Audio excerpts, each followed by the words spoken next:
Hello sa inyo mga kayanggaw! Happy Independence Day po sa inyong lahat and ako po ulit si Miss Clar, ang nagboboses sa lahat ng babaeng karakter dito sa ating channel. And ito po si Sir Jay, siya po ang nagboboses sa lahat ng lalaking karakter dito, no? And since naging successful po yung ating live voiceover, pagbibigyan po namin yung mangilan-ngilan po sa inyo na nagre-request na mag-live voiceover daw po ulit kami. And comment lang po kayo dyan sa baba, sa comment section, kung saang parte ng mundo nyo kami napapakinggan. At sana po, hindi kayo magsawa na sumuporta at makinig po sa amin. And sa mga hindi pa po nakasubscribe dyan, huwag niyo po kalimutang mag-subscribe dito sa Miss Clar Horror Stories. And dun sa isa pa po nating channel, yung Bangungot Diaries, dahil sobrang laking tulong po nun sa channel natin. And once again, maraming salamat po sa inyo at mag-enjoy po sana kayo dito sa story po natin ngayon. Mapagpalang araw po sa inyo at sa mga tagapakinig ninyo, Miss Clar. Hindi ko na po itatago ang pagkakakilanlan ko. 30 years old po ako at naninirahan ngayon dito sa Quezon Province.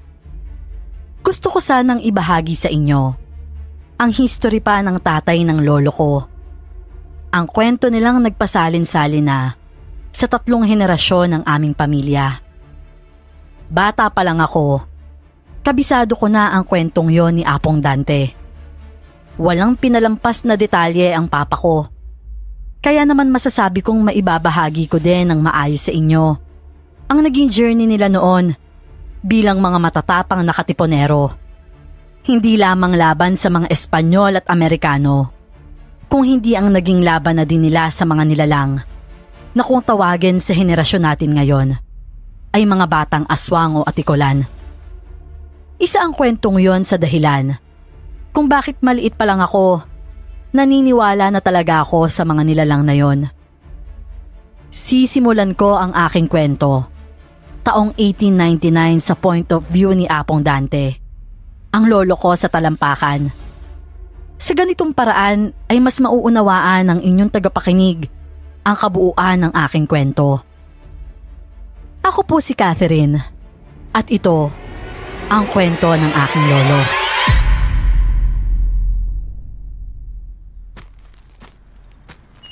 Diego, Dina, narinig niyo ba yung bali-balita? Nagbalik na daw si Don Felipe mula Hong Kong. Talaga, Apong Dante? Oh, ano daw nangyari? Hindi magandang balita yan ah. Kung gayon wala palang magandang bungay pagpunta ni Don Felipe sa Hong Kong. Ganun na nga Sabay-sabay na lang tayo magpunta mamaya sa pagpupulong para mas maging malinaw sa atin yung lahat. O siya, sige. Mag-aasikaso na din muna ako dito sa bahay, Diego. Maaari mo ba akong igiban kahit isang balding tubig? Walang problema yon, mahal ko. Maghintay ka lamang dito sandali at ihatid ko muna tong si Apong Dante sa labasan. Mabuti pa nga. Bago pa ako langgamin sa katamisan ninyong dalawa. Tara na, Diego. May kailangan pa din akong sabihin sa iyo Mabilis namang tumayo si Diego mula sa pagkakaupo sa kanilang lapag. Pagkatapos ay sabay na kaming naglakad palabas ng bakuran nila. Marahas akong napabugan ng hangin. Ang totoo, hindi ako sigurado kung dapat ko bang ipagbigay alam kay Diego ang nalaman ko at kung sasang-ayon ba siya sa magiging suhestyon ko. Tila may malalim kang iniisip, Apong May problema ba? Sa palagay mo ba papayag ang may bahay mo na isuko yung pagiging katipunera? Ang ibig kong sabihin, mananatili na lamang siya sa bahay nyo at hahayaan na ikaw na lamang maging kasapi. Hindi ako sigurado tungkol sa bagay na yan, Apong. Bakit po ba? Nalaman kong posibleng sumiklab na naman ang digmaan ng mga oras. Digmaan? Bakit to? Lulusob na naman ba yung mga praile? Bali-balita takot din silang labanan yung mga Amerikano. Hindi maaari magkamali ang mga impormante na nagsabi sa akin, Diego. Isa siya sa mga diplomatikong kasamahan ni Don Felipe na nagtungo sa Hong Kong. Bukod sa hindi sinang-ayunan ng presidente ng Estados Unidos ang hinihingi nilang kalayaan, napag-alaman din nila na parang laruan lamang tayong binenta sa Espanyol ng mga Amerikano sa halagang 20 milyong dolyar sa Paris. Sinubukan pa daw yung pigilan ni Don Felipe, subalit nabigo na naman siya.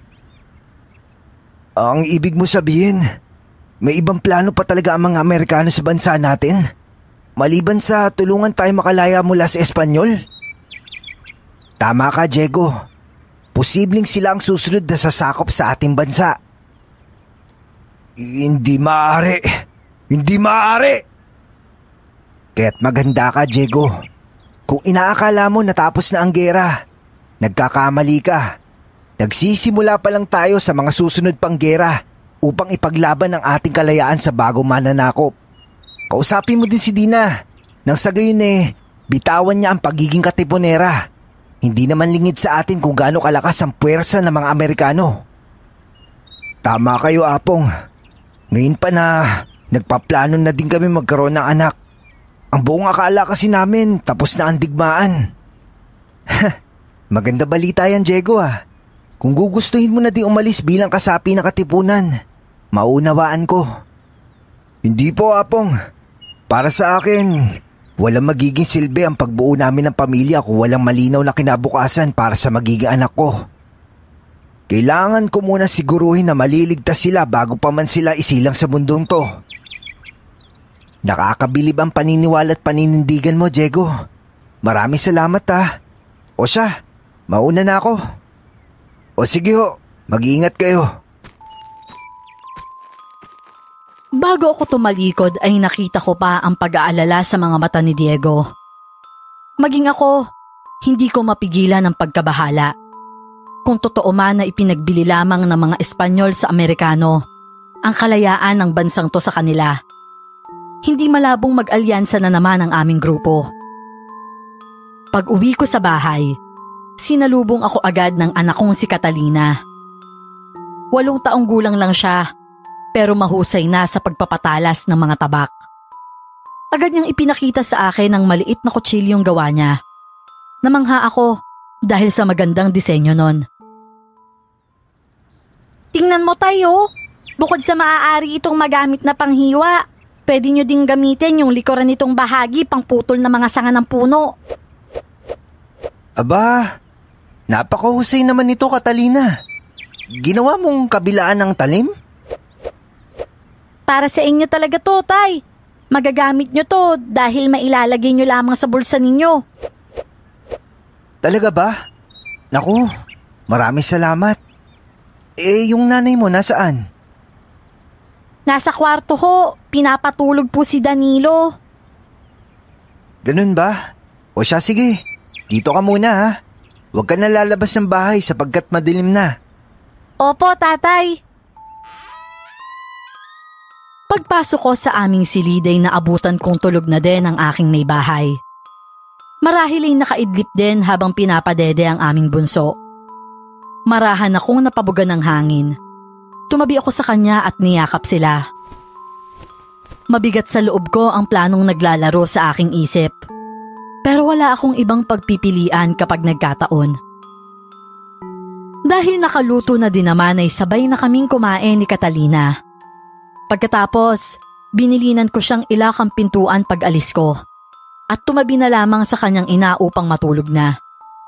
Dumiretso na ako agad sa punong himpilan at doon nga ay inabutan ko sina Diego at Dina.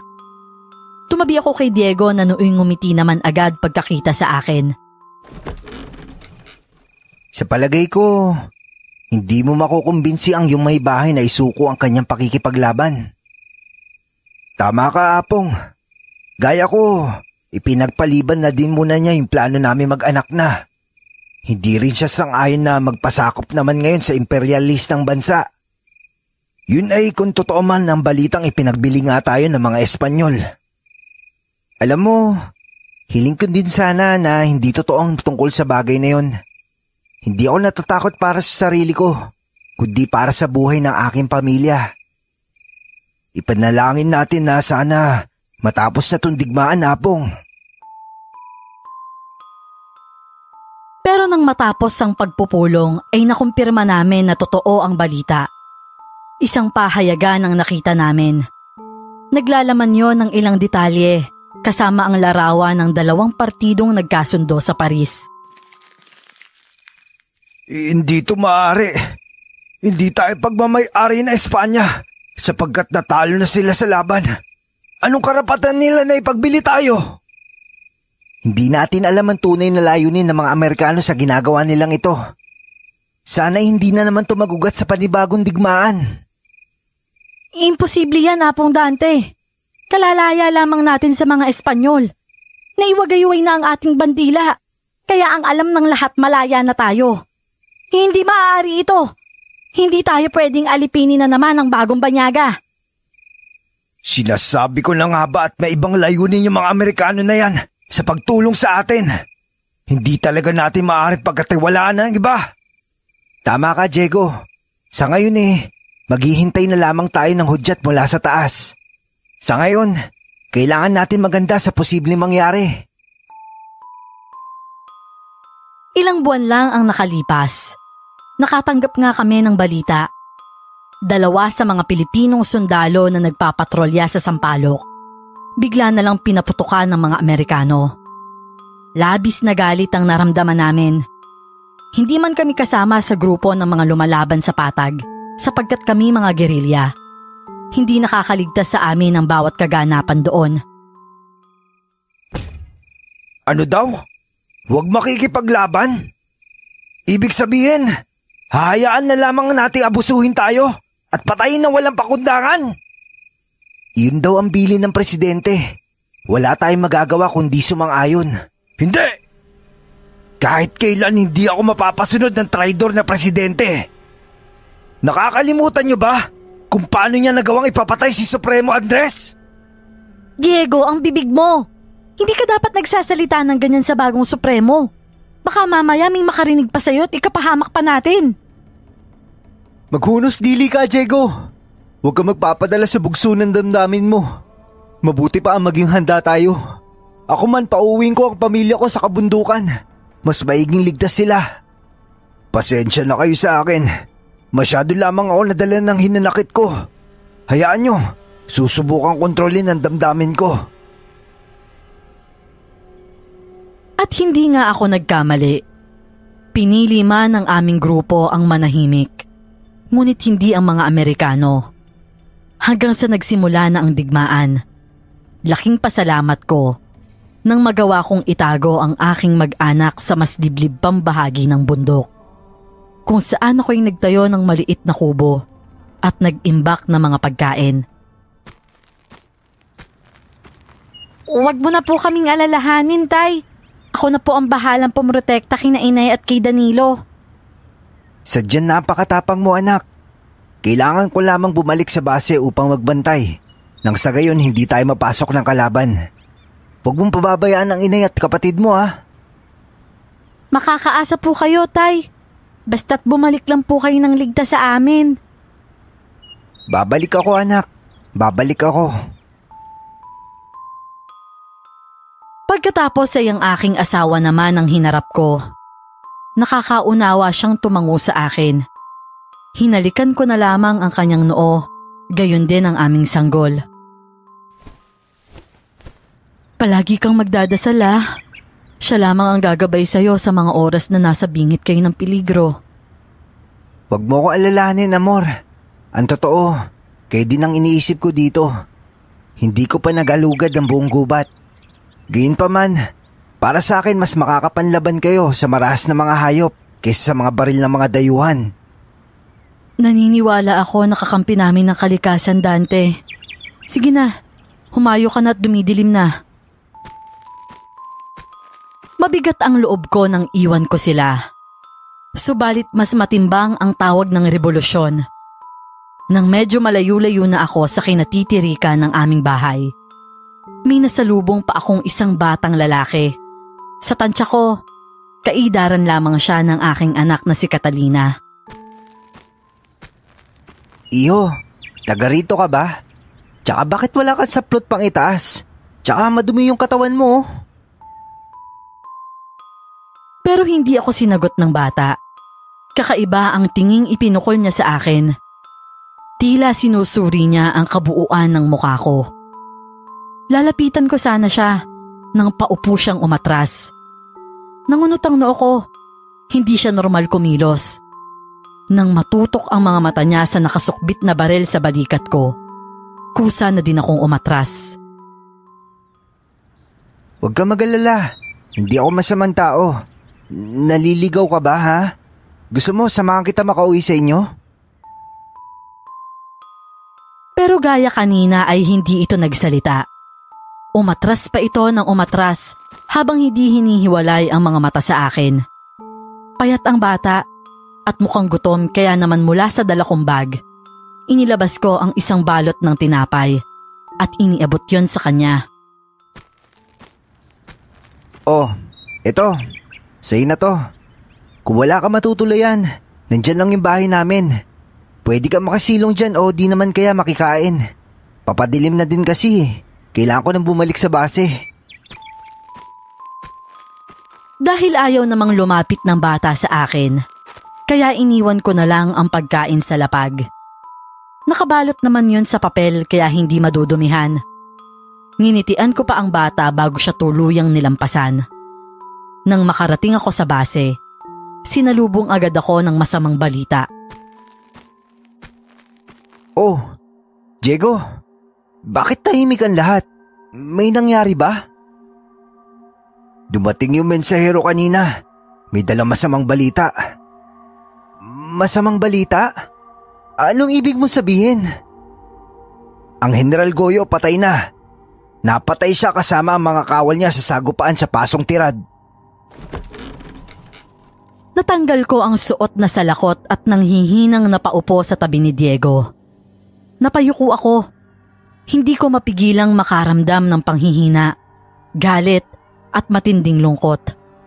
Isa na namang mabuting general ang binawian ng buhay at sa kamay ng mga Amerikano. Parang kailan lang na mawala si General Luna. Gayun naman si General Del Pilar. Hanggang kailan tayo mananatili sa kabundukan, Apong Dante?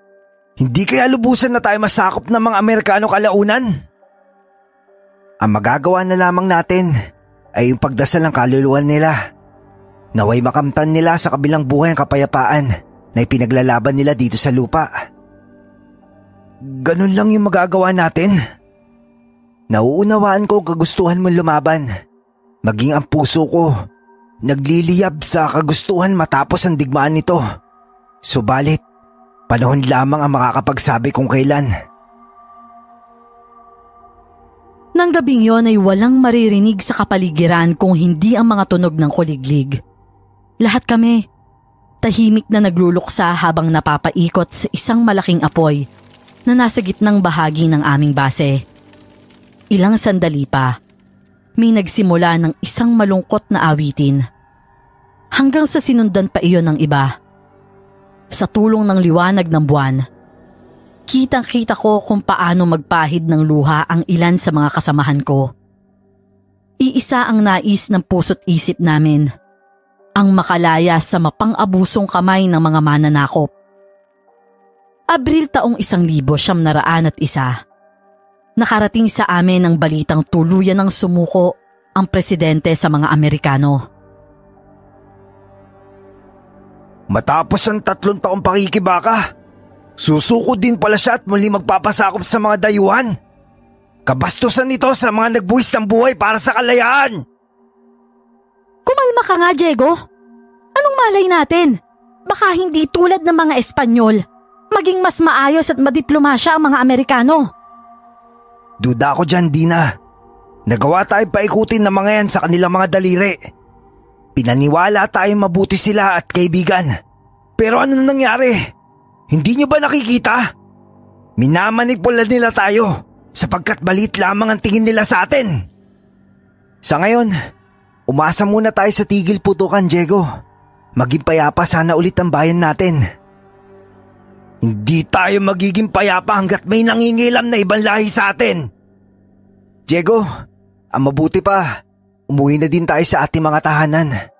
Masaya ang puso ko na matapos ang putukan na hindi natin kinakailangan isakripisyo ang ating mga buhay.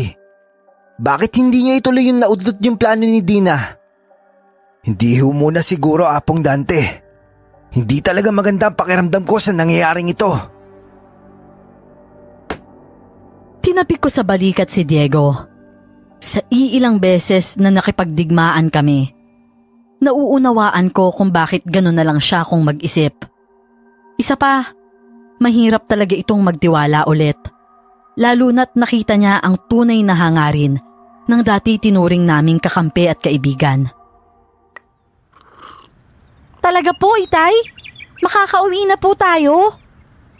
Oo anak, babalik na tayo sa baba. Handa ka na ba? Opo, Itay. Makikita ko na po ulit yung mga kaibigan ko. Tapos makakapaglaro na po kami. Sana po, kilala pa nila ako, Tay. Makikilala ka nila anak. Tinulungan mo ba yung nanay mo sa pag-aasikaso ng mga ibababa natin? Opo, Tatay. Kagabi pa po. Kitang-kita ko maging sa mga mata ng aking asawa ang kasiyahan. Batid kong matagal na siyang nagtitiis sa pamumuhay doon. Subalit ni minsan, hindi ako nakarinig ng pagrereklamo sa kanya. Pababa na kami nang mapansin kong naging magala ang mga mata ni Catalina. Nilapitan ko siya at tinanong, May hinahanap ka ba anak? May naiwan ka bang laruan? Wala po, Itay. Pero yung mga kalaro ko po dito, baka hindi ko na po sila makita. Kalaro? Meron ka pa palang kalaro dito bukod kay Danilo? Meron po, Itay. Mga bata din po sila pero taga rito po talaga sila. Sila? Ibig mo sabihin madami sila? Opo, Tatay. Ang gagaling nga po nilang umakyat ng puno eh. Lagi nila akong binibigyan ng prutas. Minsan, madami kaya inuuwi ko pa sa bahay. Napasulyap ako kay Amor, ang aking asawa. Sinigundahan niya naman ang sinabi ni Catalina. Hindi ko alam kung anong mararamdaman ko. Iginala ko na din ang paningin sa paligid. Sa loob ng halos 3 taon ay nalibot ko na din yon. Pero wala akong nahanap na malapit na kabahayan kung nasaan ang aming munting kubo. Hindi ko na nga kinakailangan lumabas ng bahay. Madalas kasi itong anak mo, palaging may uwing gulay o di kaya prutas. Aba minsan nga, karne pa ng baboy ramo. Talaga?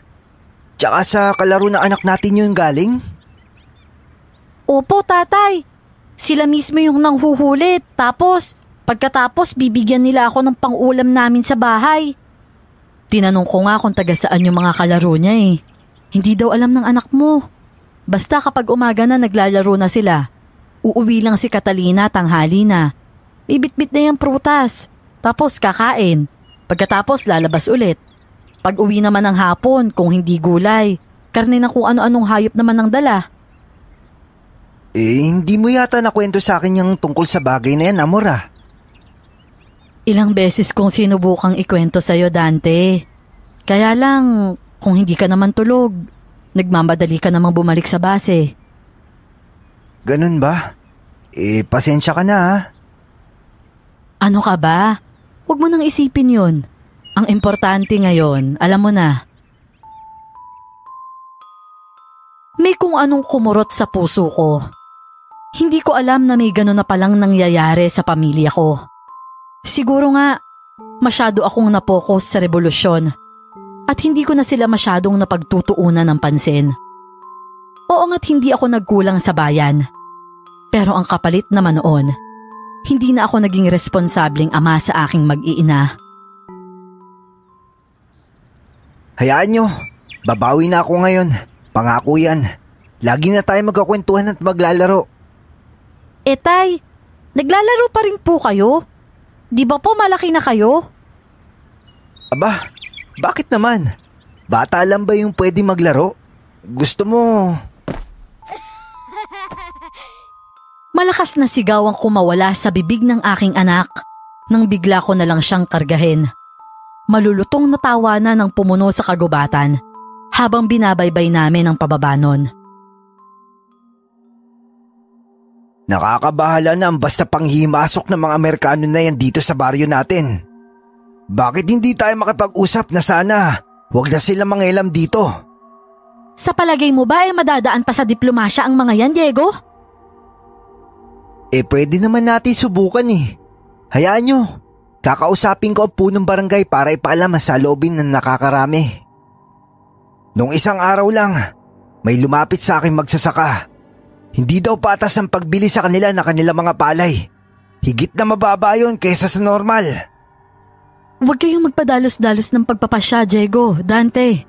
Alalahanin nyo, madaming inosenteng tao ang maaaring madamay sa oras na pumalag kayo sa mga dayuhan. May mga armas silang bitbit sa tuwina. Samantalang kayo wala. Kita ko kung paano lihim na kuyumi ni Diego ang kanyang kamao. Ramdam ko ang galit sa bawat mararahas na buntong hiningang pinakakawalan niya. Ang totoo, kinakabahan ako sa maaari niyang gawin sa mga susunod pang araw. Tila labis ang galit na nasa puso niya para sa mga mananakop. Kinagabihan naman nun. Alam mo, Diego, simula nung nagkaanak kami ni Amor, natutunan ko rin yung kung paano magawang kontrolin yung galit ko. Marahil dahil din sa kanila. Kung dati sa sarili ko lamang iniisip, ngayon malaking bahagi na nun para sa pamilya ko. Alam ko ang ibig mo sabihin, Apong Dante. Pero sa nangyayari ngayon, higit ko napagtanto na hindi karapat-dapat na mamuhay ang isang bata sa ganitong panahon. Sobrang napakahirap ng ating kabataan sa kamay ng mga Espanyol. Hindi ko yun magagawa para na sa aking mga magiging supling. Hindi na ako kumibo. Sadyang may punto ang mga binitawan ni Diego. Gayunpaman, magkaiba kami ng paniniwala. Kung hindi man siguro ako papalarin, sisiguruhin ko muna ang kaligtasan ng aking pamilya. At pagkatapos ay masaya akong papanaw dahil kahit papano. Sa buong buhay ko na ako'y nakikipagbaka para sa kalayaan. Batid ko na may babaunin akong magandang alaala na dulot ng buhay. Ilang linggo pa ang lumipas. Mas dumami ang nagrereklamo dahil sa maling pamamahagi sa pagkain ng mga Amerikano.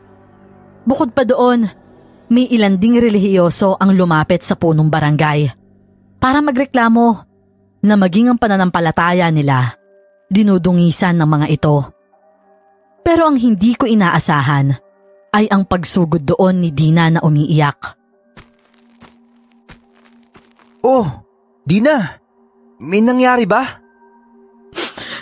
Tulungan niyo po ako, Apong Dante. Punong barangay. Ang aking asawa si Diego. Isinama siya ng mga Amerikano at ikinulong. Ano?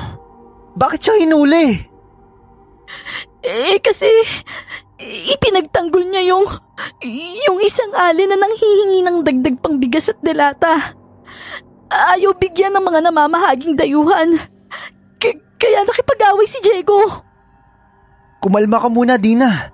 Ang importante, boy, si Diego. Huwag ka mag-alala. Gagawan ko to ng paraan. Umaasa ako sa pangako mong yan, Apong Dante. Pakiusap, iuwi mo ng ligtas ang asawa ko. Tinapi ko siya sa braso at pinakalma. Nanginginig din ang katawan niya. Marahil ay dahil sa pangamba na posibleng sapitin ni Diego sa kamay ng mga mananakop. Isa ring gerilya si Dina. Masasabi ko na matapang siyang babae. At ni minsan sa digmaan, hindi ko siya nakakitaan ng takot. Pero iba ng mga oras na yon. Wala nga yatang ibang kinatatakutan ang isang taong nagmamahal, kung hindi ang mawala sa kanya ang taong pinakamamahal niya. Sinuportahan kita sa lahat ng layunin ng pakikibaka mo, Dante. Pero iba tong hinihiling mo ngayon. Papasok ka sa lungga ng kalaban nang walang bitbit na kahit ano? Ano ka ba? Hindi naman siguro sila traidor para saksakin ako sa likod na walang laban. Maaari nilang gawin yon dahil sila ang batas. Kahit nakawan ka nila ng buhay, walang magagawa ang nakararami, maging ang presidente. Paano kami ng mga anak mo? Naisip mo ba kami? Hindi ka kawalan sa kanila, Dante. Pero napakalaki mong kawalan sa amin, lalo na sa ating mga anak. Kung gayon anong gagawin ko, Amor? Kailangan ni Diego ng tulong. Kailangan nila tayo. Bakit hindi ang nakakataas ang lapitan mo? Sila ang tumubos kay Diego. Mas may kakayahan silang gawin yun. Tama ka. Hayaan mo. Susubukan ko lumapit sa kanila. Pasensya ka na sa akin, Amor ha. Nadala lang ako ng damdamin ko. Nag-aalala ako sa kaibigan ko eh. Sa susunod, Dante, pag-isipan mong mabuti ang mga gagawin mong desisyon. Nangako kang babawi sa amin ang mga anak mo. Hindi na lamang sa atin ang buhay na meron tayo. Naintindihan ko. Alis muna ako at ayusin to ha. Palagi kang mag-iingat. Papalabas na sana ako ng baryo nang isang mensahero ang tumatakbo habang sumisigaw na inatake na daw ng mga sundalo ang bayan namin. Kasunod noon ay pumailan lang ang napakalakas na putukan at pagsabog. Agad na tumaas ang presyon ng dugo ko. Naalala ko si Diego. Nasa bayan siya ng mga sandaling yon. Pakiramdam ko, biglang nagkaroon ng guhit sa paanan ko. Ang isa ay palabas ng baryo patungo sa bayan at ang isa naman pabalik sa aking mag-iina. Napayuko ako. Agad na tumulo ang mga luha sa aking mga mata. Namigat ang dibdib ko at halos hindi ko yun makayanan nang makita ko ang paparating pang sasakyan ng mga dayuhang Amerikano. Agad kong binitbit ang aking sarili. Tumakbo pabalik sa aming bahay. Magmadali kayo, Amor! Yung mga bata! Iwanan niyo ang lahat ng yan, bilis! Itay, mga baril? Sa unang pagkakataon, nakita ko kung paano matakot ang aking anak habang hawak ang magkabila niyang tenga. Mabilis akong pumasok sa loob ng bahay at kinarga siya. Humawak ka sa kamay ko, Amor. Akit tayo muli sa dati nating kubo. Bilisan mo ang hakbang mo! Kakaibang kaba ang nararamdaman ko ng sandaling yon. Para akong humahabol ng oras. Hindi nawawala ang takot ko na baka bigla na lamang may tamaan sa amin ng bala. O di kaya naman, maabutan kami ng isa sa mga Amerikano. Hindi ko yata alam ang gagawin ko kung sakaling may mangyaring hindi maganda sa aking pamilya. Ano nangyayari, Dante? Mabuti at binalikan mo kami.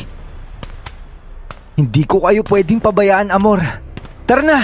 Dadalhin ko kayo sa ligtas na lugar. Hindi ako papayag na umalis ka at bumalik sa baryo, Dante. Hindi. Shh! Mamaya na natin ito pag-usapan. Ang importante sa ngayon ay yung makahanap tayo ng ligtas na lugar. Nakahinga lang ako ng maluwag nang masiguro ko na wala nang humahabol sa amin. Pareho kaming hinihingal ni Amor nang mapasandal kami sa katawan ng isang malaking puno. Saka ko lang naalala ang itinabi kong barel sa ilalim ng papag namin. Hindi ko na yun naalala kanina habang papatakas kami. Ang nasa isip ko lang kasi, mailayo ang mag-iina ko sa paparating na kaguluhan. Ayos ka na ba, Catalina? Bakit po may mga baril na naman, Itay? Ang akala ko po ba, tapos na ang putukan? Hindi ko rin alam ang dahilan sa ngayon, pero malalaman ko din yun. Huwag mo kaming iiwan, Tatay. Dito ka lang muna sa amin. Hindi ko kayo iiwan, anak. Halika nga dito. Kinabig ko ang aking mag-iina at niyakap sila. Nang tuluyang makapagpahinga, nagpasya na kaming magpatuloy sa pag-akyat. Hanggang sa narating ulit namin ang kubo na iniwan namin noon. Doon kami pansamantalang nagtago. Catalina, anak, sasama ka ba sa akin maghanap ng gulay? Catalina? Sinong... Narito na pala ang aking Itay. Tay, siya po yung isa sa mga kalaro ko na sinasabi ko po sa inyo. Tinitigan ko ang bata. Naaalala ko siya. Siya yung bata na nasalubong ko noon. Hindi nagbago kahit kaunti man lang ang itsura niya. Bagamat naka-squat pa din habang nakaupo, tila hindi na ito takot na malapitan ngayon. Siya baka mo yung nakakalaro mo, anak? Ano bang pangalan niya? Hindi ko po alam, tatay eh. Hindi po sila nagsasalita pero naiintindihan ko po sila. Ha? Talaga? Paano? Sumisenyas po sila. Ganun ba? O hindi ka na ba sasama sa akin na maghanap ng pagkain? Makikipaglaro ka na lang muna sa kanila? Ayos lang po ba, tatay? Ngayon ko lang po kasi sila makakalaro ulit eh. Oo naman. Basta't huwag ka lang lalayo Opo, tatay. Hindi po ako lalayo. Salamat po, tay. Nginitian ko na din ang bata sa kainiwan. Habang naghahagilap ng pagkain, hindi ko maiwasang mapaisip tungkol sa bata. Kahit anong pilit ko, wala talaga akong mahanap na kabahayan doon. O kahit simpleng lugar na pwedeng masilungan ng bata para mabuhay ng ganun katagal sa kagubatan. Oh, Amor, saan galing tong mga prutas at gulay? Hay nako, dyan sa anak mo. Bigay daw ng mga kalaro niya.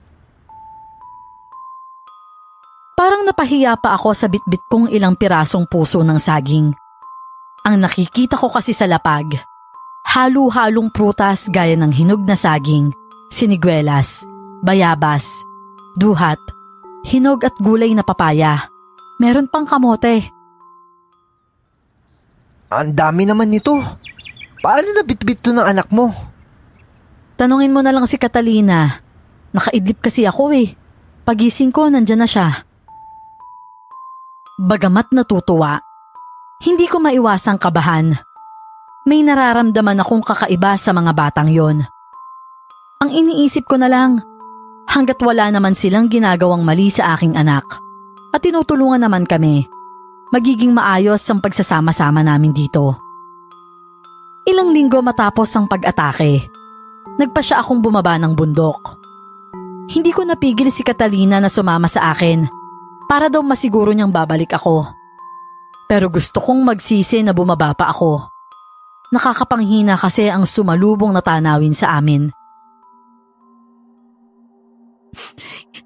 Tatay, ano pong nangyari sa bahay natin at sa bahay po ng mga kaibigan ko? Wala na anak. Naubos na. Nasa na po sila, tatay? Nasa na po yung mga kapitbahay natin? At saka po yung mga kalaro ko? Anak, hindi ko alam eh. Halos walang natirang bahay na nakatayo sa komunidad namin.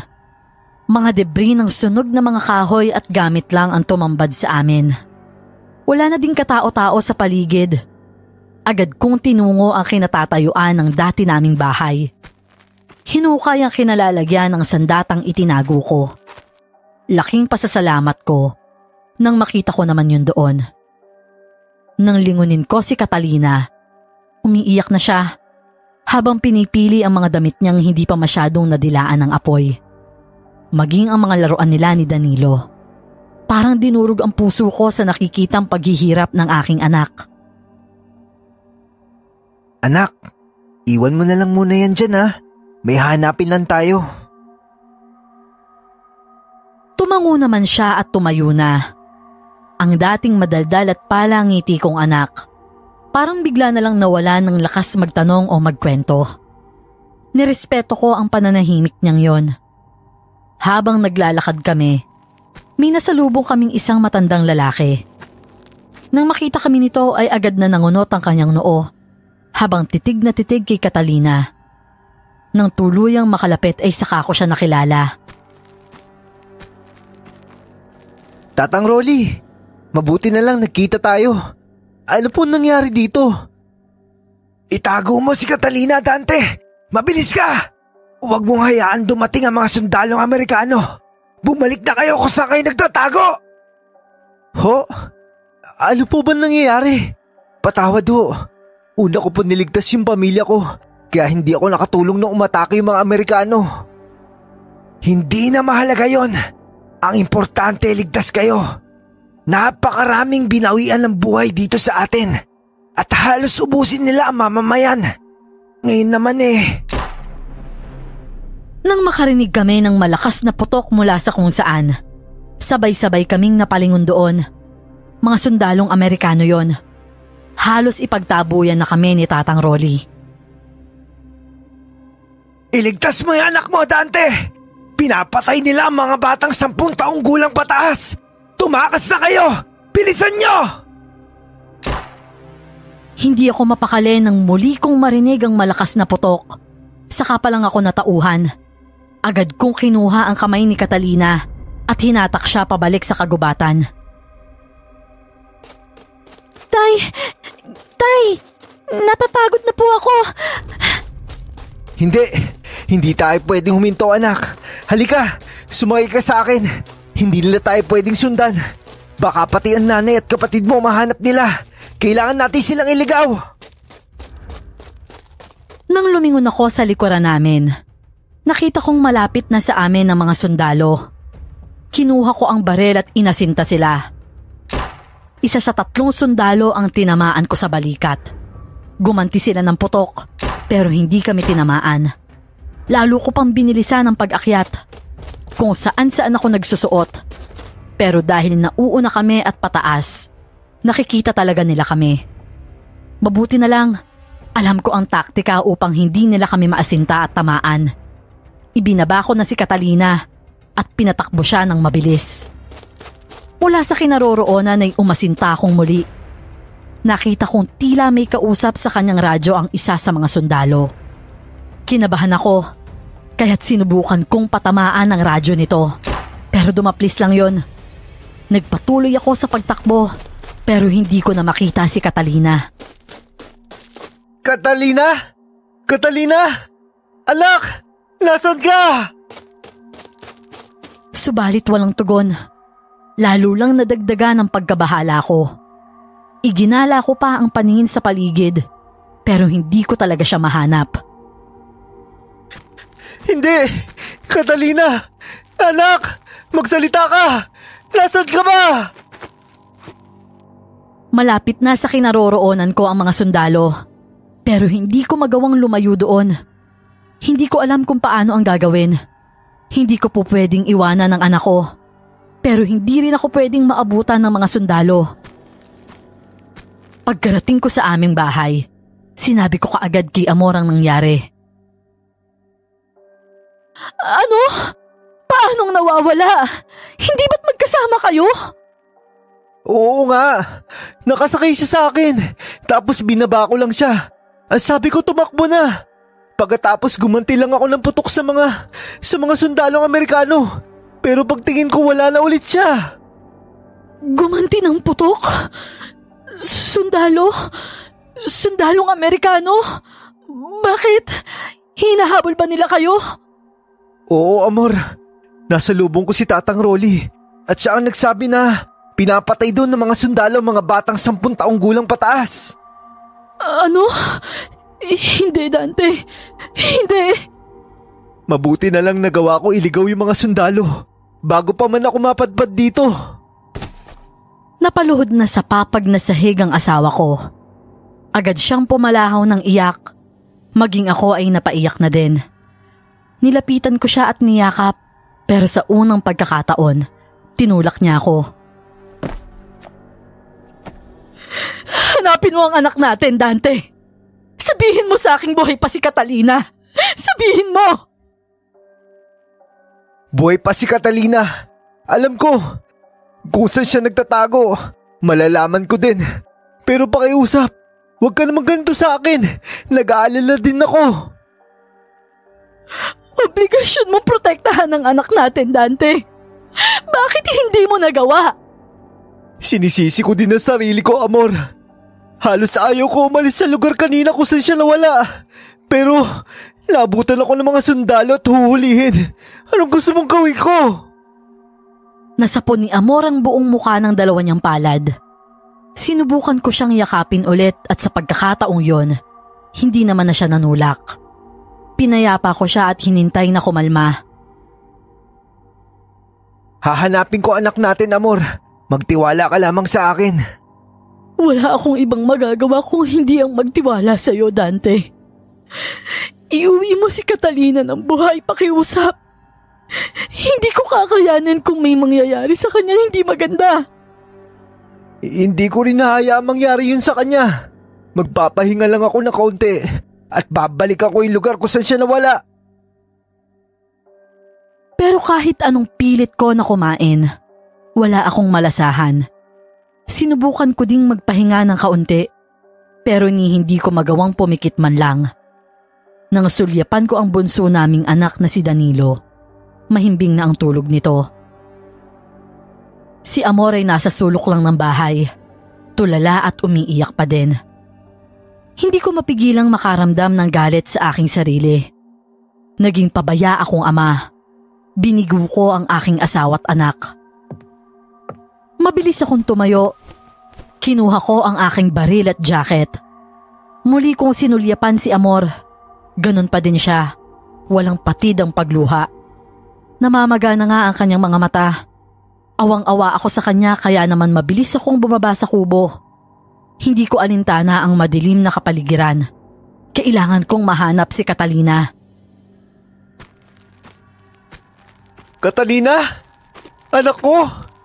Catalina, nasan ka ba? Nag-aalala kami ng nanay mo. Kung naririnig mo ko, sumagot ka, pakiusap! Ngunit katahimikan lamang. Tanging mga kuliglig at paminsay kaluskos na nanggagaling sa mas maliliit na hayop ang tumutugon sa aking mga sigaw at pagsusumamo.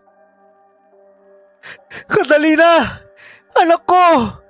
Kahit malaman ko lang na buhay ka, magiging maayos ang pakiramdam namin ng nanay mo. Hindi makakayanan ng nanay mo pagka wala mong ito. Maawa ka sa kanya! Napaluhod ako sa lupa. Pagod na ako sa kakatakbo, kakasigaw at walang patid na pagluha. Hindi ko alam kung paano ko pa magagawang harapin ang aking mag-ina kung hindi ko magagawang ibalik si Catalina. Huwag kang matakot, anak! Poprotektahan ka ni tatay. Hindi ko hahayaan na may manakit sa'yo. Pangako yan! Kung saan-saan ako sumisigaw at napapadpad. Wala na akong pakialam kung saan ako mapupunta. Hanggang may lupa ay tatakbo ako at maghahanap. Hanggang sa isang baging ang sumabit sa paa ko. Naging dahilan yon upang tuluyan akong mawala ng balanse. Pagbagsak ko, naramdaman ko pang tumama ang ulo ko sa matigas na bagay. Dahil doon ay tuluyang dumilim ang paningin ko at nawalan ako ng malay tao. Pero kawawa naman sina itay at inay. Sige, pero hayaan niyo kong iwan to kay itay ha, para malaman niyang buhay ako at ligtas. Ibabalik niyo naman ako sa kanila, di ba? Kailan ba kasi matatapos ang digmaan? Kailan pala ako babalik sa kanila? Ha? Hindi niyo din alam? Paano yan? Miss na miss ko na kasi si inay at yung bunso kong kapatid eh. Oo nga. Alam ko naman na gusto niyo lang akong tulungan at iligtas. Salamat sa inyo, ha? Sa balintataw ko ay hindi ko alam kung panaginip ba yon o totoong nangyayari. Boses yon ng aking anak na si Catalina. Ramdam ko din ang marahan niyang haplos sa aking ulo. Kaya malakas ang kutob ko. Totoo yung nangyayari. Gusto kong dumilat, subalit napakabigat ng talukap sa aking mga mata. Ano? Nagbalik sila? Hindi. Tatay, gumising ka na. Nandiyan na po ang mga kalaban. Protektahan mo sina inay at Danilo. Catalina? Anak? Ikaw na ba yan, ha? Pero wala nang tugon. Saka ko palang unti-unting naidilat ang mga mata ko. Nasilaw pa ako sa liwanag na nanggagaling sa sinag ng araw. Sinubukan kong tumayo, pero sumakit ang ulo ko. Nang kapain ko ang bandang bato ko, may sariwa pang dugo ang dumikit sa palad ko. Hindi. Anong nangyari sa akin? Catalina? Anak, nandito ka ba? Naririnig kita kanina. Magpakita ka sa akin at umuwi na tayo. Nang sa kabila kong kamay ay makita ko ang lanseta na huling ginawa at ipinakita ni Catalina sa akin noon. Nanginig ang kamay ko. Napagtanto ko na totoo ang naririnig ko kanina at hindi lamang yon katang isip. Catalina, anak ko, kung naririnig mo man ako, manatili kang ligtas ha. Bumalik ka sa amin ng nanay mo at kapatid mo kapag maayos na ang lahat. Huwag ka magalala, poprotektahan ko sila. Mula sa kinaroroonan ay may narinig akong mabibilis na mga yabag.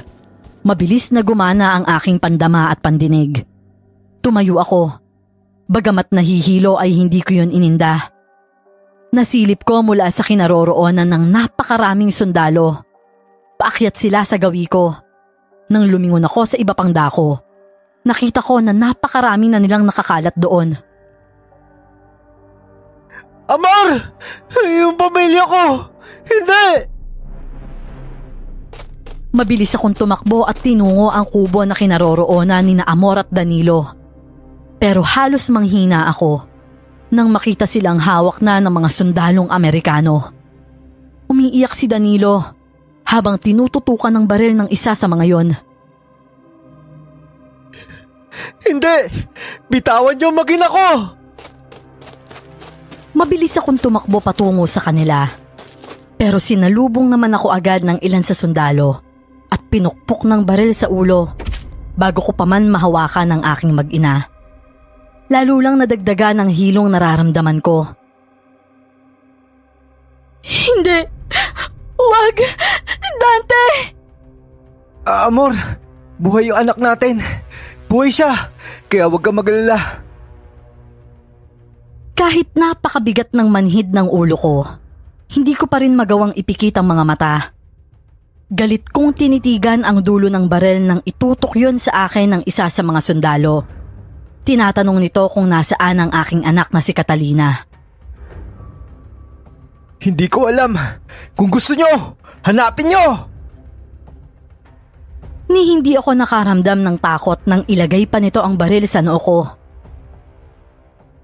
Mapapatay niyo ko, pero hindi ang anak ko. Pinoprotektahan siya ng kagubatang ito. Pagkatapos siya ang papatay sa inyong lahat balang araw! Galit na akmasa nang ipuputok nito ang baril nang bigla na lang may mambato dito galing sa itaas. Sabay-sabay silang tumingin kung saan yun nagmula. Maging ako, napatingala. Isang batang lalaki ang mahusay na nakakapit sa mataas at matabang puno. Tila ito may sariling pandikit sa balat ng puno, kaya't hindi ito nalalaglag o nadudulas man lang. Nakatingin lang ito sa amin habang kumakain ng kung ano. Maya-maya pa, binato na naman nito ang mga sundalo. Hindi! Lumayo ka dito! Umalis ka! Papatayin ka nila! Mga halimaw ang mga to! Pero sa gulat ko ay mabilis na kumilos ang bata sa puno. Pinaulanan ito ng putok ng baril. Abot-abot ang kabako na baka tamaan na lang ito bigla at malaglag. Pero tila naubos na ang laman ng mga baril nila. Walang batang nalaglag. Nagkagulo ang mga sundalo. Nagtatanungan kung saan napadpad ang bata. Ano ha? Wala pala kayo eh. Isang bata lang hindi nyo pa nakuha. Nang tingnan ako ulit nung isang sundalo, ninisian ko pa siya bago ako napailing. Sa gulat ko, nilapitan niya si Danilo at sinakal ang anak ko. Hindi ko yun inaasahan. Nagpumiglas ako pero bigla na lang may humampas sa magkabila kong hita. Hindi! Lumaban kayo ng patas! Hindi yung batang baslit na walang kalaban-laban lang alam niyo saktan! Mga duwag! Mga duwag kayong lahat! Bitawan niyo anak ko! Dante! Dante, ang anak mo! Nakita ko kung paano mahirapang huminga si Danilo. Gusto kong magwala pero may pumukpok na naman sa ulo ko. Tumulo na lang ang luha sa mga mata ko nang tuluyan akong bumagsak sa lupa. Ang buong akala ko, papanoorin ko na lang kung paano malagutan ng hininga ang anak ko. Pero bago pa yun tuluyang mangyari, isang buko ang bumagsak sa ulunan ng may sakal-sakal sa kanya. Walang malay itong bumagsak sa lupa. Dante, tumayo ka dyan! Tumayo ka dyan, lumaban ka! Tumaas na kayo pag may pagkakataon. Ilayo mo anak natin mula dito. Sinamantala namin ang pagkakagulo ng mga sundalo. Lumapit ako sa mag-ina ko at niyakap sila. Mula sa itaas ng puno, lumapag sa lupa ang bata. Ilan sa mga sundalo ang humabol dito. Pero mula sa kung saan, nagsilabasan ng ilan pa sa katulad ng bata at pinalibutan kami. Napakarami nila. Anong klaseng mga bata yan, Amor? Hindi ko din alam, Dante. Sila ba ang tinutukoy ng anak mong kalaro daw niya? Minsan ba hindi mo sila nakita doon? Hindi pa. Bakit ganyan sila? Nakakatakot ang mga ngiti nila. Pabayaan mo na sila. Sa palagay ko, nandito sila para iligtas tayo. Ano? Sigurado ka ba, Dante? May isang nagpaputok na sundalo. Isang bata ang tinamaan noon sa dibdib. Agad na bumagsak ang bata sa madamong bahagi ng kinaroroonan nila. Bigla ay bumangis ang aura ng iba pang bata. Hindi namin inaasahan ang biglang paghaba ng nguso ng mga ito. Pumwesto sila na animoy aso, saka sinugod ang mga kalalakihan. Dahil sa pagkabigla, parang nanigas sa mga katawan namin ni Amor. Hindi kami nakakilos sa kinauupuan. Pinanood namin kung paano kanya-kanyang lantakan ng mga bata ang leeg ng mga sundalo. Nakita ko pa kung paanong parang wala lang na tumayo yung batang nabaril kanina at sumali sa mga kasamahan nito. Anong klaseng halimaw ang mga yan, Dante? Ang ibig mong sabihin, yung mga sundalo? Doon lang ako tila takang tinitigan ng aking may bahay. Kalaunan, naunawaan niya din naman ang nais kong sabihin. Nagkulay dugo ang paligid. Nangamoy kalawang din dahil halos mabalutan ng dugo ang mga damo at lupa doon. Aaminin ko, sanay akong makakita ng ganong senaryo. Madugo at patayan. Pero hindi ang buhay na pagkain sa mga sundalo na siyang personal naming napapanood ng aking asawa ng mga panahong yon. Si Amor ang hindi nakapagpigil at bigla na lang nasuka. Paano hindi pa nakukontento ang mga bata sa pagkagat sa leeg ng mga sundalo? Hinalukay din nila ang tiyan ng mga ito at doon ay inilabas ang lahat ng laman loob nila at dinukot ang puso sa huli. Hindi ko to kaya, Dante. Sobra-sobra na to. Shh! Huwag mo na lang sila tignan. Ang isipin mo, hindi nila tayo ginagalaw at ligtas tayo. Ligtas tayo laban sa mga hayop na yan. Nakita ko ang sundalo na nabagsakan ng bunga ng nyog kanina sa ulo. Nagkamalay na ito. Kinuha niya ang baril niya at itinutok yon kay Amor. Yayakapin ko na sana siya upang katawan ko ang sumalo ng bala. Pero mabilis ang pangyayari. Nakita ko na lang na nagdurugo na ang dibdib ng asawa ko at nawala na siya ng malay. Hindi! Hindi! Amor! Gumising ka! Hindi ko na marinig maging ang iyak ng anak kong si Danilo dahil parang lumiit ang mundo ko. Agad kong sinugod ang sundalong noon ay nanghihina pa. Pinaputukan niya din ako at tinamaan ako noon sa hita. Pero hindi ko yun inalintana. Nang makalapit ako, inagaw ko ang baril niya. Hinampas ko sa ulo niya ang dulo noon ng ilang ulit. Nang hindi pa ako makontento, inubos ko naman ang bala noon sa ulo niya at katawan.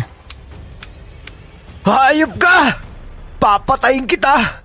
Papatayin kitang halimaw ka! Mamatay ka na! Mapunta ka sa impyerno! Mamatay ka na! Aaminin kong nawala ako sa katinoan ng mga sandaling yon.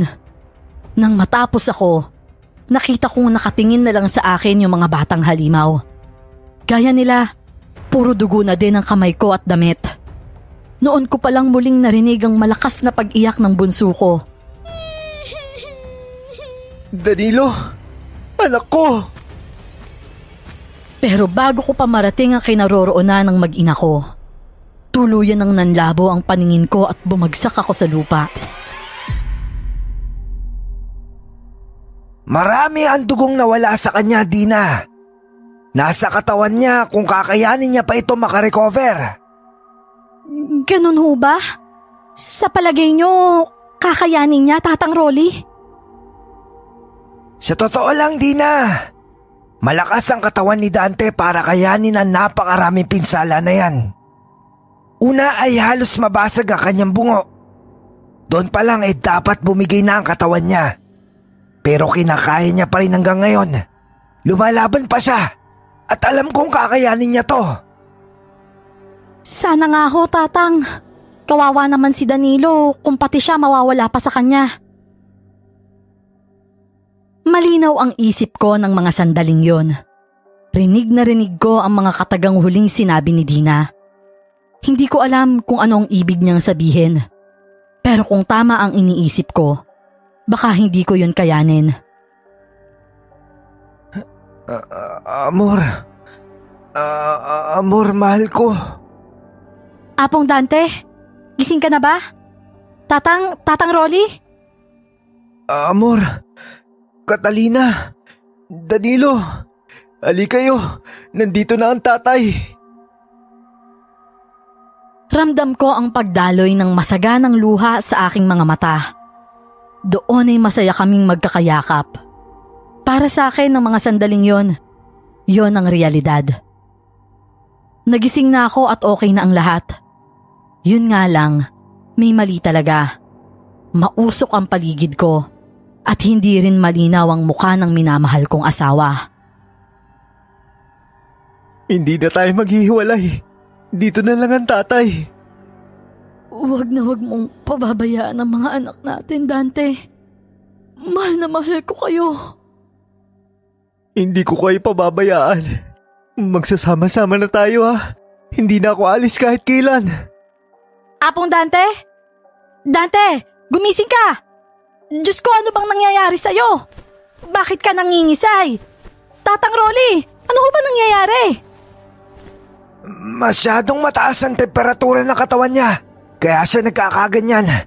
Hayaan mo, lilipas din yan. Sa ngayon kailangan niya lang mapunasan ng malamig na tubig. Oh, ito. Ikaw na muna magpunas sa buo niyang katawan. Ano ho? Buong katawan ho? Oo. Paano kasi may mga sundalong paparating? Kailangan ko silang harapin. Nang sa gayon, hindi ako pagdudahan na siyang nagtatago sa pinaghahanap nila. Ganun ho ba? Sige ho. Mag-iingat kayo, Tatang Rolly. Nagising ako nang makaramdam ng labis na pagkauhaw. Nagdilat ako ng mga mata. May babaeng nakayukyuk sa gilid ng higaan ko. Inakala kong si Amor yun, kaya hinaplos ko ang buhok niya. Pero nang mag-angat siya ng muka, napagtanto kong si Dina pala yun. Apong Dante, gising ka na? Kumusta naman yung pakiramdam mo? Tubig. Kailangan ko ng tubig. Tubig? Teka, sandali. Kukuha ko. Iginala ko ang paningin sa paligid. Nasa isang kubo ako. May maliliit na siwang ang dingding kung saan tanaw ko ang madilim na labas. Oh, hetong tubig. Halika, tutulungan kitang tumayo. Hinayaan ko siyang alalayan ako. Hindi na ibsan ng isang basong tubig ang pagkauhaw ko, kaya nanghingi pa ulit ako. Matapos yon ay gumaan na ang pakiramdam ko. Bagamat may kirot sa ulo at hita, ramdam kong bumalik na kahit papano ang lakas ko. Nasaan ang pamilya ko, Dina? Si Amor, tsaka yung mga anak ko nasaan? Si Danilo nandito, pero si Catalina hindi pa din nahahanap. Nako, oo nga pala. Nawawala pa din yung anak ko. Hahanapin ko na siya. Baka labis na nag-aalala si Amor sa kanya. Hindi ka pa masyadong nakaka-recover, Apong Dante. Maputla ka pa. At tungkol kay Amor, Oo nga pala.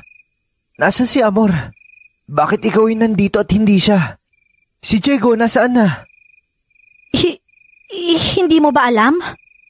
Alam ang alin? Si Amor, hindi mo ba alam na nabaril siya? Natahimik ako. Biglang bumalik ang alaala ko ng mga sandaling yon bago ako nawalan ng malay. Napatitig ako kay Dina. Nababasa ko ang labis na lungkot sa kanyang mga mata. Napailing ako. Parang sandali kong nalimutan kung paano magsalita. Buhay pa naman ang asawa ko, di ba? Siya naman ang hindi kumibo. Tinitigan niya lang din ako. Maya-maya pa, naramdaman ko ang marahan niyang pagkapit sa dalawa kong kamay at marahan yung pinisil. Wala na siya, Dante. Wala na si Amor. May parte ng isip ko na inaasahan yung balitang yun. Pero mas malaki ang parte na umaasang buhay pa ito. Ang buong akala ko talaga ay buhay pa yung asawa ko. Biglaan ng pagdagan ng kung ano sa dibdib ko. Nanghihina ako, Dina. Nang abutan namin kayo ni Tatang Rolly, wala nang buhay si Amor. Sa puso siya tinamaan ng bala. Si Danilo, nakakapagtakang maayos. Nang abutan namin kayo ni Tatang Rolly, wala nang buhay si Amor. Sa puso siya tinamaan ng bala. Si Danilo nga nakakapagtakang maayos namang natutulog lang sa tabi niyong dalawa. Ikaw, Dante, nanghihina ka na. Pero nakakapagtakang lumalaban ka. Kung ganun, nasaan yung labi na asawa ko? Doon na namin siya inilibing. Malapit kung saan namin natagpuan ang katawan ninyo. Tuluyan na akong napaiyak. Niyakap naman ako ni Dina at nakiiyak na din sa akin. Ang akala ko noon, nakikisimpatya lamang siya sa akin. Wala akong kaide-ideya na may mas malalim pa palang dahilan kung bakit din siya emosyonal ng mga sandaling yon. Ilang araw ko ding pinagluksa ang nalaman kong pagkawala ng aking asawa. Kung hindi ko lang kinakailangang bawiin ang lakas na nawala sa akin, hindi talaga ako makakakain. Malaking tulong na naroon si Danilo at Dina para ipaalala sa akin na kailangan kong magpatuloy sa buhay sa kabila ng mga nangyari. Nais ko pong hanapin yung anak mong si Catalina, Tatang Rolly. Alam mo, Dante, kung ako sa'yo, magpapalakas muna ako. Lalo ngayon at mainit ka pa sa mata ng mga Amerikano. Abay, alam mo ba kung gaano kalaki ang patong sa ulo mo? Ano ho? May patong po sa ulo ko? Pero bakit ho? Sapagkat naniniwala sila na ikaw ang brutal na pumatay sa mahigit 20 nilang mga sundalo. Ano ho? Paano ko naman po gagawin yun? Halimaw ang tingin nila sa iyo, Dante. At kulang ang kamatayang parusa na maaaring ipataw sa iyo. Naniniwala ho ba kayo sa kanila? Kilala kitang bata ka. Magiting kang katipunero, subalit hindi ka brutal na tao. Saka bakit ka naman paghihinalaan gayong alam ko naman kung sino ang tunay na gumawa ng karumal-dumal na pagpatay sa mga sundalo? Talaga po? Alam niyo ang tungkol sa mga batang halimo na yun? Ngumiti siya at tumango sa akin. Para akong nakahinga ng maluwag. Ang buong akala ko, makakamatayan ko na lang na ako lang ang nakakaalam ng tungkol sa mga batang yon. Tama ka! Halimaw nga sila. Subalit hindi naman sila nakikialam sa mga tao. Lalo na't kung hindi mo naman papasukin ang teritoryo nila. Kailan niyo pa po alam na may naninirang halimaw sa kagubatan natin? Matagal na nariyan ang atikulan, Dante. Wala pa tayo, nandyan na sila. Mga bata silang aswang na madalas maglaro sa gubat. Ang alam ko sa Mindanao pa sila nagmula. Pero kung paano sila napadpad dito, hindi ko pa alam. Kung hindi po ako nagkakamali, naging magkalaro po sila na anak ko si Catalina. Madalas din nilang bigyan ng pagkain ng mag-ina ko noong kasagsagan ng gera natin sa mga Amerikano. Pero wala po akong kamalay-malay na aswang pala yung mga nakakasama na anak ko. Alam mo, Dante, hindi ko rin alam. Pero ayon sa mga nalaman ko, imposible makipagkaibigan ang atikulan sa mga tao. Mapabata man yan o matanda. Kilala silang marahas na uri na aswang at walang patawad kung pumatay, lalo na kapag naistorbo ang kanilang paglalaro. Pero hindi ko kayo maunawaan, Tatang Rolly. Totoo niligtas kami ng mga batang yon at malakas ang kutob ko na sila ang nagtatago kay Catalina para maging ligtas. Sadyang nakakamangha ang nangyari sa inyong ito, Dante. Kung hindi nakita ng dalawa kong mata, hindi ako maniniwala sa mga atikulan na ang atikulan ang nagligtas sa inyong pamilya. Noong mga sandaling yun, hindi rin ho ako makapaniwala, Tatang. Lalo na makita ko kung paano nila patayin yung mga sundalo. Sana naman ho, hindi nila kuhain kapalit ang anak ko si Catalina. Isa yan sa inaalala ko. Naway mabawi mo ang panganay mo. Magpaalakas ka. Kung maaari, kausapin mo din palagi si Dina. Nakikita ko maski papaano, natanggap mo na ang pagkawala ng iyong asawa. Samantalang ang batang yun, gabi-gabi kong umiyak sa pagkamatay ni Diego. Natigilan ako. Ang buong akala ko, nakakulong pa rin si Diego. Kaya nga hindi ko rin masyadong binubuksan ang usapin tungkol sa kaibigan ko. Muling may dumagan na kung ano sa dibdib ko. Hindi na yata matatapos ang pagdadalamhating nararanasan ko.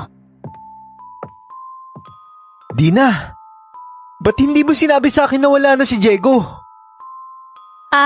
Ikaw pala yan, Apong Dante. Kaya mo na bang maglakad ng maayos? Hindi na ba dudugo yung sugat mo? Hindi mo sinasagot ang tanong ko, Dina. Anong nangyari kay Diego? Ayokong madagdagan pa ang bigat ng pagdadalamhati mo, Apong Dante. Maaari bang Dante na lang ang itawag mo sa akin? Wala naman tayo sa loob ng revolusyon. Sige. Ikaw ang bahala. Kung gayon maaari mo bang sabihin sa akin ang nangyari? Nung araw na yon, naumatake ang mga Amerikano. Kasama sa napatay si Diego. Nanlaban din kasi siya noon at nangagaw ng barel. Hindi niya sinunod yung payo natin. Napanatilihing kalmado ang sarili lalo na sa ganong sitwasyon. Naupo ako sa tabi ni Dina at tinapik ng marahan ng kanyang likod. Hindi niya man lang naisip ang mararamdaman ko sa oras na mawala siya. Nagpadala siya sa init ng kanyang ulo. Unawain mo na lamang si Diego, Dina. Alam mong hindi madali ang dinanas natin bilang kasapi ng katipunan. Napakaraming gera ang sinuong natin. Marahil apektado na maging ang kaisipan ni Diego, kaya siya naging ganun. Hindi kumibo si Dina. Umiyak lamang siya ng tahimik. Hindi naman yun nagtagal at naging maayos na din siya kalaunan. Kung gayon pala, parehas na pala tayong balo sa kasalukuyan. Hindi ko akalain na mangyayari to sa kanya, sa parehas na pamilya natin. Pakiramdam ko, walang naging silbi ang pakikipaglaban natin para sa kalayaan. Bukod sa nalagas sa mga minamahal natin, hanggang ngayon, alipin pa rin tayo ng mga dayuhan. Nawawalan ka na din ba ng pag-asang magiging malaya pa tayo? Sa totoo lang, ang gusto ko lang naman gawin ngayon, magtago sa pinakaliblib na kagubatan at doon mamuhay ng tahimik. Pagod na ako, Dina. Pagod na ang puso't isip ko. Hindi ko na nakasama na matagal ang aking asawa dahil sa digmaang ito. Nang lingunin ko si Dina ay sa akin na din pala siya nakatingin. Tila sang-ayon siya sa nais kong gawin. Kita ko ang pagod sa mga mata niya. Iisa ang nararamdaman namin ng mga sandaling yon. pagkahapo, sakit, galit at panghihinayang. Lahat na yata ng negatibong damdaming pwede naming maramdaman ay naroon na. Gusto mo bang sumama na lang din sa akin? Ano? Hindi ako makapaniwala na sa'yo ko maririnig ang pagsuko, Dante. Oo nga't napapagod na ako sa pakikidigma. Pero ang haba na ng nilakbay natin. Siguro may dahilan kung bakit buhay pa din tayo sa kabila ng lahat. Gusto kong makitang makalaya ang ating bansa. At gusto ko sa oras na mangyari yon, masasabi ko sa aking sarili na may ambag ako sa paglaya na yon. Na hindi nasayang ang buhay ni Diego para sa wala. Para akong natauhan sa sinabi ni Dina. Nahiya ako sa aking sarili. Lalong nahiya ako sa aking nasirang asawa. Sa naging dahilan ng kanyang pagkasawi. Napayuko ako at natawa. Higit yata ako may tama sa pag-iisip kung bakit ko naisipang isuko na lamang ang lahat. Nauunawaan naman kita, Dante. Ganyan na ganyan ang pakiramdam ko nung mga unang linggo na wala na si Diego sa piling ko. Subalit nananalaytay na marahil sa ating mga dugo ang pagiging bahagi ng katipunan. Hindi tayo madadaig kahit pa ng pinakamasakit na pagsubok. Napangiti ako at sumang-ayon. Ilang araw pa at tuluyan ng gumanda ang pakiramdam ko. Nagsimula na akong hanapin si Catalina. Una kong tinungo kung nasaan ang libingan ng aking asawa. Hindi ko inaasahan na doon ko din aabutan si Catalina, na halos 1 buwan ko na ding hindi nakikita at nakakasama. Catalina! Catalina! Catalina, anak ko! Tatay! Tatay, ikaw nga po! Umiiyak na siya ng datnan ko. Pero mas lumakas pa ang pag-iyak niya nang makita ako at yakapin ko siya ng mahigpit. Iba na ang itsura niya. Punit-punit ang kanyang damit at madungis na din siya tulad ng mga batang atikolan doon. Ang akala ko po, tatay, wala na din po kayo. Akala ko po, wala nang maghahanap sa akin at dito na lang ako habang buhay. Shh! Nandito na si Itay. Matapos nating dasalan ng nanay mo, uuwi na din tayo. Ilang araw na po akong nandito lamang kay inay. Sobrang lungkot ko po, tatay. Naunawaan ko. Hayaan mo. Hindi ko man mapunan ang kayang gawin ng nanay ninyo. Pero susubukan ko maging mabuting tatay sa inyo ni Danilo. Hindi natin bibiguin ang nanay mo. Magiging matapang tayo at matataga. Tumango naman si Catalina kaya nang matapos kaming makapag-alay ng bulaklak at magdasal, bumalik na din kami sa baba. Nang mga sumunod na araw, nalaman namin ang paghahandang ginagawa ng mga kapwa namin gerilya para sa sorpresang pag-atake ng mga sundalong Amerikano. Ito ang tugon namin sa ginawa nilang pagpatay sa mahigit 2,000 mamamayan ng aming bayan. Isang peking prosesyon ang pinagplanuhang gagawin dahil ito ay parte ng pananampalataya ng mga Pilipino. Walang magagawa ang mga mananakop kung hindi ang erespeto yon. Hindi rin magdududa ang mga ito kahit ang totoo. Nagtatago sa mga santo at kabaong ang mga armas na dadalahin sa loob ng simbahan. At mula doon ay aatakihin namin sila. Sigurado ka ba na sasama ka, Dante? Hindi ka ba nag-aalala na baka makilala ka ng mga sundalo? Hindi, sapagkat magpapanggap akong babae. Bukod dun, may mga bata din tayo makakasama. Umaasa ako na sa pagpasok pa lamang ng simbahan, ilalayo mo na sila upang hindi madamay pa sa labanan. Makakaasa ka, Dante. Basta mangako ka na magdodoble ingat ka. Hindi ako papayag na bawiin ng mga mananakop na yan ang aking buhay. Kailangan ako ng mga anak ko, Dina. Isang matamis na ngiti ang sumilay sa labi ni Dina ng mga sandaling yon. Kalaunay nagkasundo kami sa dapat gawin. Gaya ng inaasahan namin, marami sa mga sundalong Amerikano ang napatay ng aming grupo dahil sa taktika na aming ginawa. Hindi sila nakahanda nang umatake kami, gaya kung paano nila atakihin ang aming bayan noon. Doon na din nagwakas ang madugong digmaan kontra gerilya Amerikano. Bagamat patuloy kaming lumalaban sa mga katiwalian nila, masasabi kong mas naging payapa na ang mga sumunod na taon at nadaan na yon sa diplomasya. Hanggang sa makapanumpa si Manuel L. Quezon taong 1935. Matanda na kami nang dumating ang World War II taong 1942. At nagsimula na naman ang mga Hapones na sakupin tayo. Masaya ako na ipinagpatuloy ni Catalina at Danilo kung ano ang nasimulan ko. Hanggang sa magwakas ang aking buhay, masasabi kong naging masaya ang aking paglalakbay. Hindi ko man nakasama si Amor hanggang sa dulo. Hindi naman kami nagawang iwanan ni Dina, na siyang tumayo na ding pangalawang ina ng aking mga anak. Matapos lamang kasi ang 3 taon na mawala sa amin ng aming mga asawa, nagkamabutihan kami at nagpakasal. Dito ko na po tatapusin ang nakaka-inspire na kwento ng aking Lolo Dante, Lola Amor at Lola Dina. Proud po akong sabihin na nananalaytay din sa dugo ko ang tapang ng isang katipunero. Bukod pa doon, naging mabuti din sa amin maging ang isa sa pinakamarahas na halimaw na nakaharap ng aming ninuno. Malaki ang utang na loob namin sa mga atikulan, Miss Clar.